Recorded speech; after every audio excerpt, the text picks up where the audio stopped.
شما برنامه خبری رادیو آزادی‌ро مستقیما تماشا دارید. روز بخیر. در 15 دقیقه من شالوی گلخوجه شما رو با اخبار 13 اپریل آشنا میکنم. امروز در برنامه وقتی نوبالغان مادر میشوند، تنها در 5 سال اخیر صدها دختر و اکثرا در دو منطقه تاجیکستان کودک تولد کردند. نمیتونه даже если например хыж ба хыж мона она же сама ребенок хча нигоҳ мекуна ё кудака нигоҳ мекуна.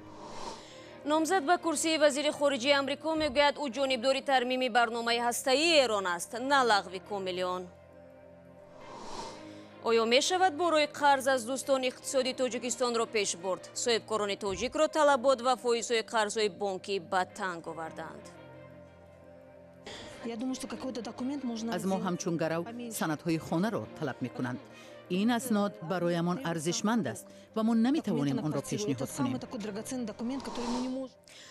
аммо барномаро бо он оғоз мекунем ки созмони дидбони ҳуқуқи башар ва кумитаи ҳелсинки аз эҳтимоли истирдоди ду фаъоли гурӯҳи 24 ба тоҷикистон нигаронӣ кардаанд. ин ду созмон рӯзи 13 апрел бо нашри баёнияи муштарак аз анкара хостанд сӯроби зафар ва насимҷон шарифовро ба душанбе таслим накунанд. ду узви фаъоли гурӯҳи 24 рӯзи 19 марти имсол дар Истанбул боздошт шуданд. ҳафтаи равон мақомоти вазорати корҳои дохилии тоҷикистон гуфтанд ки аз Туркия истирдоди онҳоро тақозо карданд.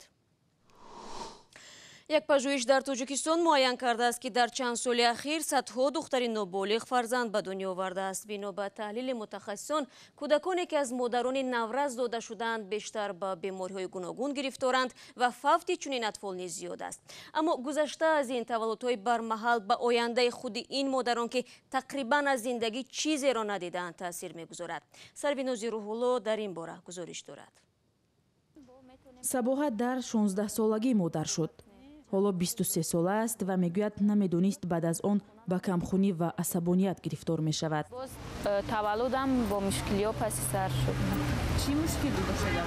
яъне фарзанди ман бисёр калон буданд ва худи ман хурд будам, фарзандам калон. ба ҳамин хотир ман бисёр азоб кашидам. дандонҳои Сабоҳат баъди таваллуд рехт. ҳоло дандонҳои сунъӣ дорад. мегӯяд аз рӯзи аввал донист ки барои модар будан омода набудааст. тарбияи фарзанд мисли як бозӣ буд, ростӣ як лухтакбозӣ бар ин буд, чунки ҳоло ман худам кӯдак будам, хурд будам ва ба ман бештар масалан модарҷонам ва хуштоманам бисёр ёрдам менамуданд. дар 5 соли охир теъдоди духтароне мисли Сабоҳат зиёд шуданд. дар Тоҷикистон издивоҷ то 18 солагӣ мамнӯъ аст ва таваллуд дар 15 ё 16 солагӣ кам буд. як пажӯҳиши тоза муайян кардааст ки дар 5 соли ахир беш аз 1800 духтари наврас модар шуданд ва ё тифл ба дунё оварданд. ҳомиладорӣ дар занони синни соли қобили таваллуд аз 20 сола то 34 сола агар ҳамагӣ 15% занак рӯ ба ориза шаванд, пас дар миёни он занони аз 15 сола то 19 сола 5 баробар эҳтимолияти хатар зиёд аст. ин пизишк мегӯяд ҷисми зан дар вақти ҳомиладорӣ ду вазифаро иҷро мекунад, ҳам барои худ ва ҳам барои ҷанин. ҷисми духтари наврас худ дар ҳоли рушд аст ва аз уҳдаи иҷрои ин ду вазифа намебарояд.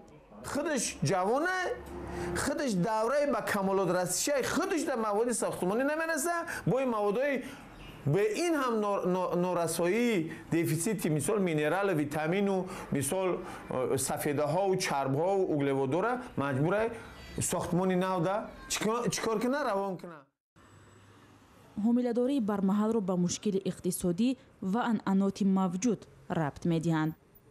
бархе сокинон аз издивоҷ ва ҳомиладории бармаҳал нигаронӣ мекунанд ва мегӯянд он ба ояндаи модар ва кӯдак таъсири бад дорад. вот наметона даже если например хыж ба хыж мона она же сама ребенок хча нигоҳ мекуна ё кӯдака нигоҳ мекуна. Сабоҳат қаҳрамони гузориши мо ки дар наврасӣ модар шудааст, бо вуҷуди аз зиндагӣ розӣ будан мегӯяд беҳтар мебуд духтарон дар издивоҷ ва таваллуди кӯдак саросема намешуданд. رو می‌آوریم به موضوعهای دیگر. دیروز وکیلان مردمی آمریکا ارزیابی نامزدی مایک پامپئو را به کرسی وزیر کارهای خارجی شروع کردند. وکیلان از آن نگران بودند که پامپئو در مقایسه با رکس تیلرسون در نسبت برنامه هسته‌ای ایران موقع سختگیرانه دارد. بر پایه این برنامه تهران از کوشش‌های تولید سلاح هسته‌ای دست می‌کشد و دولت‌های غربی تحریم‌ها در نسبت این کشور را تا حد امکان کاهش می‌دهند. عبدالله شورف با تفصیلات بیشتر. نامزد به کرسی کاتیبی دولتی یا خود وزیر کارهای خارجی ایالات متحده آمریکا مایک پامپئو با هدف رفع نگرانی‌ها در مسئله خروج آمریکا از سازش هسته‌ای با ایران گفت او با کشورهای همپیمان برای تحکیم و ترمیم این سازش تلاش خواهد ورزید.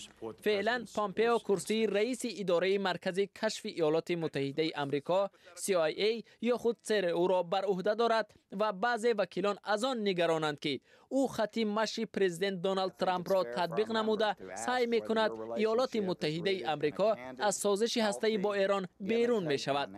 12 اپریل اثنای ارزیابی نامزدی پامپئو در کمیته روابط خارجی کنگرس او گفت تلاش‌هایش از همان جای شروع می شود که کاتیبی دولتی پیشتر رکس تیلرسون رسانیده بود. پامپئو میگوید در همکاری با متفقان اروپایی برای تحکیم و بهبود سازش سال 2015 کوشش میکند و اگر هیچ نتیجه به دست نآمد به پرزیدنت کشور مشورت میدهد که برای سازش بهتر دست به عمل زند. ماه آینده پرزیدنت ترامپ باید منع موقتی تحریم ایران را تمدید کند. قبلا او گفته بود که از این به بعد او تا زمان ترمیم سازش از تمدید منع تحریم ها خودداری میکند. برمیگردیم به تاجیکستان. طبق امور رسمی تنها در سال گذشته 28,000 صاحبکار انفرادی در تاجیکستان پیشه خود را ترک کردند و یا مفلس شدند. یکی از مشکلات آنها دسترسی نداشتند به قرضهای بانکی است. به ویژه در این اواخر طلبات برای گرفتن قرض از نهادهای مالی به مراتب سخت‌تر شده است. مقدس شریپова در یکی از مرکزهای تجارتی به فروش لباسهای زنانه مشغول است. او میگوید برای رشد تجارتش به مبلغ بیشتر نیاز دارد و میخواهد از بانک قرض گیرد. فایز قرضی در بانک ها خیلی بلند است و سالانه از 20 تا 30% را تشکیل میکند. باید از جای کار معلومات نامه های زیاد پیشنهاد کنیم، ولی وقتی صاحب کار بیش از 5 سال به تجارت مشغول است حداقل باید از او حجت های کمتر طلب کرده شود. بر ضمن این از ما همچون گرو سندهای خانه را طلب می کنند. این اسناد برایمان ارزشمند است و ما نمی توانیم آن را پیشنهاد کنیم. مقدس میگوید موردهای زیادی را میداند که شناسایش با گرو خانه از بانک قرض گرفته و پول را سری وقت برگرداندن نتوانستند و منزل خود را نیز از دست دادند. حالا بانک‌های تاجیکستان امکانی وسیع انتخاب را دارند، به کی قرض بدهند و به کی نه، چون که طلبات از پیشنهاد بیشتر است. چند بانک بزرگ کشور گرفتار بحران شده و عموما قرض نمیدهند. وضع بانک‌های باقی مانده نیز چندان خوب نیست. مشکل بانک‌ها نیز از آن شروع شد که مشتریان صدها میلیون سومانی قرضی گرفته خود را بازپس ندادند. بانک‌های تاجیکستان از دارایی‌های کافی برخوردار نیستند تا که قرضدهی را رونق دهند. حالا حجم قرض‌هایی که مشکل زا هستند و سری وقت بازپس داده نشدند خیلی زیاد است. مالکان بانک‌ها اعتراف می‌کنند که امکانیت مالی آنها کمتر شده است. آنها افزایش طلبات به قرضگیری را به پایین آمدن معیار بازتمویل وابسته می‌دانند که با این هم در جهان بلند باقی می‌مانند. اگر تا 3 سال پیش معیار بازتمویل با اسعار خارجی از 28 تا 30% بود، حالا باشد وابسته به پرداخت پذیری قرض گیرنده ما قرضها را از 18 تا 24% سالانه پیشنهاد می‌کنیم. حالا نهادهای مالی کوشش میکنند که تنها با مشتریان دلپر سر و کار بگیرند. به طور موشکافانه با کدام هدف صرف شدن مبلغ‌های داده شده را تحلیل میکنند و از قرض گیرندگان گروی مستحکم از جمله پیشنهاد سند خانه را طلب می‌نمایند. حالا بانک اسخطه توجه اصلی را به تاریخ معامله قرض گیرنده با بانک‌های کشور روانه کرده است و اگر تاریخ قرض گیرنده خوب باشد آنگاه به این مشتری امتیاز پیش بینی می‌کنیم. صاحبکاری خرد و میانه بدون دسترسی به قرضهای بانکی نمیتواند رشد کند و محض این صاحبکاران مشتریان اصلی نهادهای مالی به حساب می روند. فعلا تعدادی از تاجران برای پیشبرد کار خود از نزدیکان و شناسایشان قرض گرفته به مدت 1 سال این قرضها را برمیگردانند. البته از این معاملات نمیتوان به عنوان رشد تجارت و در مجموع اقتصاد نام برد.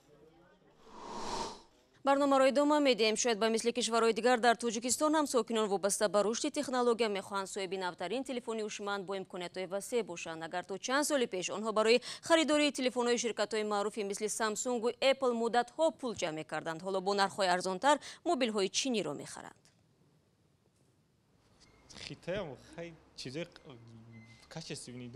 محسن کریمов پول جمع کرد تا تلفنی خوب بخرد. بعد ملاحظه‌های زیاد تلفن استحصال یک شرکت چینی رو انتخاب کرد. اگر مثلا تلفن ما کمپانی سامسونگ یا کمپانی اپل می‌خریدیم، نرخش 2 برابر قیمت می‌گالتید. در دوشنبه معمولا بازار تلفن گرم است. برندهای سرخرید و معروف هم در بازار تلفنی دوشنبه چند سال باز سامسونگ و آیفون بود، اما تا چند وقت اخیر برندهای چینی مثل سیائومی و هواوی هم در این بازار واردی رقابت شدند. دیگر شرکت‌ها وقتی که تلفن می‌برآوردند، خیتای را همچون رقیب قبول نمی‌کردند. عین حال یکی از رقیبی گویم اساسی شرکت‌های کره‌ای و شرکت‌های آمریکایی این خیتای میباشد که وای تمام نمود تلفن رو با تمام نمود شکل میبرد. در دوشنبه شرکت هواوی و سیائومی نماینده رسمی دارند. مسئولین این شرکت‌های چینی میگویند سالهای اول محصولات این شرکت برای ساکنان چندان آشنا نبود. حالا به گفته آنها وضع کاملا تغییر یافته است. اگر که ما طلب کنیم البته آنها بهترین مال، بهترین صفت و بهترین چیز رو به ما پیشنهاد میکنند. چند سال پیش بازارهای دوشنبه پر از تلفن‌های بی‌صفت و خیلی ارزان چین بود. در ذهن مردم حمال شرکت‌های چینی چون محصولات بی‌صفت شکل گرفته است. با وجود تأسیس‌یابی نمایندگی‌های رسمی چند شرکت استحصال تلفن‌های چینی و جای پای خود را یافتن آنها در این بازار، هنوز هم نه همه به تلفن‌های استحصال چین بهای خوب می‌دهند. مدل‌هایی که خیتوی می‌برد، دولت‌ها می‌برد، اونقدر خوب نیستند. ای همه جهت بعد جای شک نیست که سالهای اخیر شرکت‌های چینی هم در بازار جهانی محصولاتی رقابت پذیر وارد می‌سازند و قریب نرخشان و نظام کاریشان از پیشوایان فرق نمی‌کند. به نظر می‌رسد برای تاجیکی که می‌خواهد یک تلفن مدرن و کارگر داشته باشد، مهم دریافت نمونه ارزان و دراز عمری آن میباشد. و وزارت فرهنگ تاجیکستان با نشر کتابی دستورومали لباس‌های توصیوی لباس‌های کوتاه را برای زنان و دخترانی همه سن و سال توصیه نمی‌دهد. این کتاب از عکس نمونه‌های لباس برای زنانی از 7 تا 70 ساله عبارت است. زرانگیزی نوروشو این کتاب را ورق‌گردان کرد. دستورالعمل لباس‌های توصیوی برای زنان و دختران در همین شکل است. وزنین است کتاب ولی با صفت خیلی عالی نشر شده است و از 367 صحیفه عبارت است. در کتاب زنان و دختران خیلی زیاد با لباس‌های مختلف شروع از پیراهن عروسی تا لباس برای سیر و گشت و روزهای تعطیل تصویر یافته‌اند. در برابر لباس‌های ملی در این کتاب برای زنان و دختران لباس اروپایی هم توصیه داده شده است، اما با چند شرط. درازی دامن یا یوبکه باید از 15-20 سانتی متر پایین‌تر از زانو باشد. کشادی کرته هم باید به اندازه‌ای باشد که جای‌های برجسته بدن نمایان نشود. در کتاب همچنین اندازه پیش و قفا و آستین کرته‌ها برای زنان هم معین شده است. طرز بستن رویمال هم در این کتاب مشخص است. رویمال باید طوری بسته شود که روی و گردن برای هوا رسی گشوده باشد. لباس‌های توصیوی وابسته به فصل سال، جشن و عیدها و حتی روزهای هفته یعنی روزهای تعطیل معین شده است. و در بخش پایافزال برای دختران و زنان در برابر ایرینکه و سلانسی پوشیدن پایافزالی یا توفلی به پاشنه و سبک توصیه داده نمی شود. یعنی دخترانی که دوستدار توفلی‌های پاشنه بلند نیستند در این کتاب انتخاب ندارند. دستورالعمل برای دختران و بانوان پوشیدن لباس و رویمال سیاه، لباس‌های نیم برهنه اروپایی، دکالته، توپ، کرته‌های نفیس و تنوک را توصیه نمی‌دهد. کتاب دستورالعمل لباس‌های توصیوی از سوی وزارت فرهنگ کشور تهیه شده است و هدف آن را مقامات جلوگیری از فرهنگ بیگانه لباس پوشی میگویند. در صفحه اول کتاب هم گفته شده است این دستور در تربیت زیبایی پرستی و بالا بردن معرفت لباس پوشی زنان مساعدت می‌کند. اما با این همه بانوان تاجیک میگن انتخاب لباس بیشتر کاری صرف انفرادی هر یک شخص است و دخالت دولت به این مسئله یک نوع محدود ساختن حقوق زنان میباشد. با امید که در هیچ گوشه دنیا و در هیچ شرط و شرایط حقوق کسی پامال نشود. با شما خداحافظی میکنیم. برایتان در 2 روز آینده استراحت خوب میخوایم. با روز دوشنبه شما را انتظاریم. خدا نگهدار هر یک شما.